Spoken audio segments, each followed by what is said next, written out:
Hey folks, welcome to a portfolio review at Finominal. Today we're going to look at Morningstar's 401k pension plan, and effectively this is based on an article that Morningstar recently published where they list the funds used in their 401k pension plan. Now the subtitle is Low Cost Funds for the Long Haul, and if you go through this article we do see a relatively long list of 25 funds across large caps, small mid caps, emerging markets, fixed income, and inflation hedges. So we don't know the weights of the fund in Morningstar's 401k portfolio, but we've assumed equal weight, and that gets you to something like 65% equities, 20% fixed income, and 10% inflation hedges, which is kind of like moderate for a pension plan portfolio. Now, if you look at the actual list of funds, so this does include low-cost ETFs here from Vanguard, but also actively managed funds, right, from Dodge & Cox, from PIMCO, T. Rowe Price, which kind of makes this headline in terms of low-cost funds for the long haul misleading, because the total portfolio fee is 54 basis points, which is anything but low cost. Now, from a benchmark perspective, the auto-suggested benchmark is a global 80-20 portfolio, which means global equities, an 80% allocation, and 20% to US investment grade bonds. If you look at the performance of the current holdings of this portfolio, we do see that since 2019, kind of like Morningstar's 401k portfolio has performed roughly in line with the benchmark portfolio, slightly underperformed most recently. Now, for full transparency, this is of course only the performance of the current holdings, and we do not have the actual track record of Morningstar's 401k portfolio. In our experience, unfortunately, most of the time the actual track record is worse than the current holdings. If anyone has access to the actual track record, we would love to analyze that. Now, digging a little bit into this portfolio, we can have a quick look at asset classes. So we see this is primarily equities, fixed income, a little bit as mentioned like real estate and commodities. We can look at it from a country perspective. We see the US dominates with 60%, and well, it's even split between large caps, mid caps, and small caps. Now, from a sectoral perspective, we do see some differences to the benchmark portfolio, primarily in technology, where Morningstar's portfolio has an underweight. And that kind of like alludes perhaps to Morningstar's investment philosophy. I mean, Morningstar is very research, very data driven, right?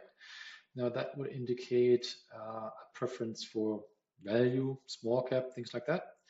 And that's of course what might explain an underweight to technology companies, because these tend to be expensive. We also do see that there's overweight to real estate, right? So I think there's 10% allocation in this portfolio to what's considered inflation hedges, and that explains that.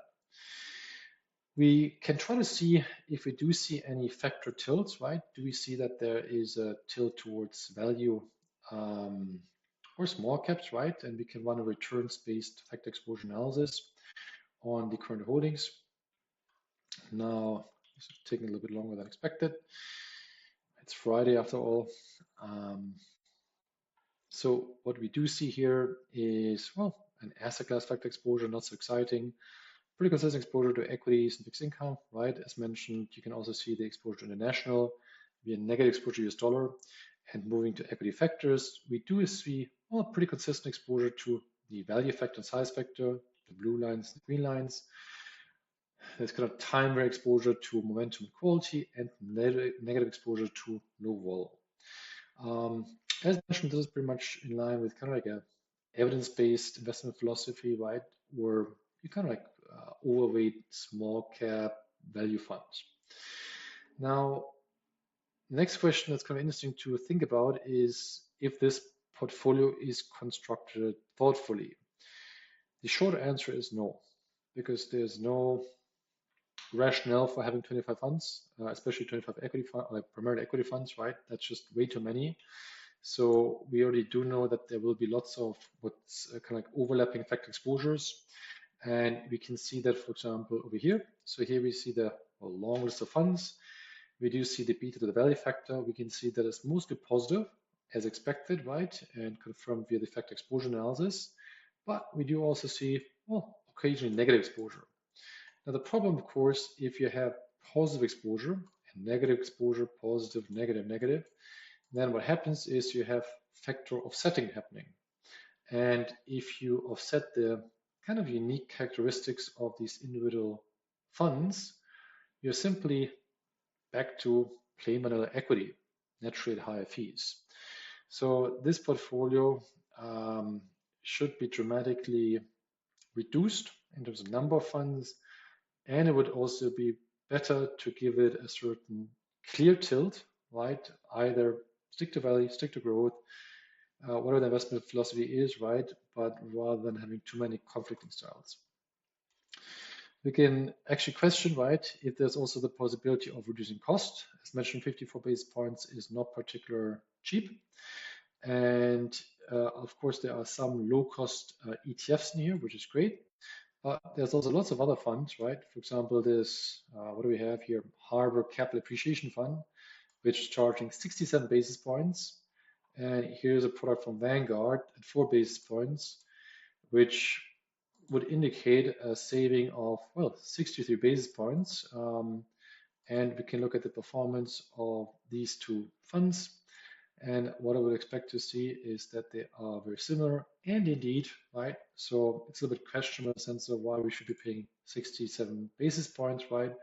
If you can get the same exposure for 4 basis points. If we do this in terms of replacing all the funds in here with cheap alternatives, we can reduce the total portfolio cost from 54 basis points to 17 basis points.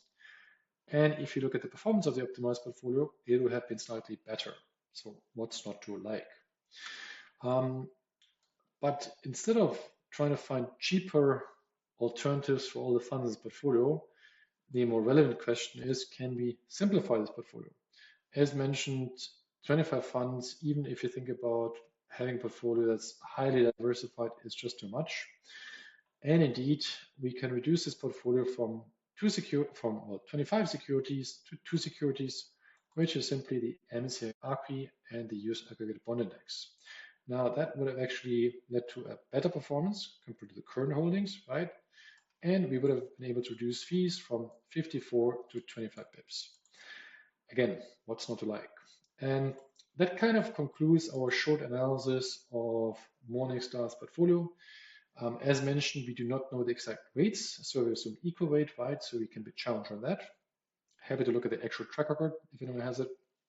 But no matter how we turn this, there's no rationale for including 25 funds. This will just lead to a portfolio with overlapping factor exposures that leaves investors, the 401k recipients, right, with kind of like diluted equity at fees that are simply too high. This can be simplified and cost can be reduced. Hope that helps. Have a nice day.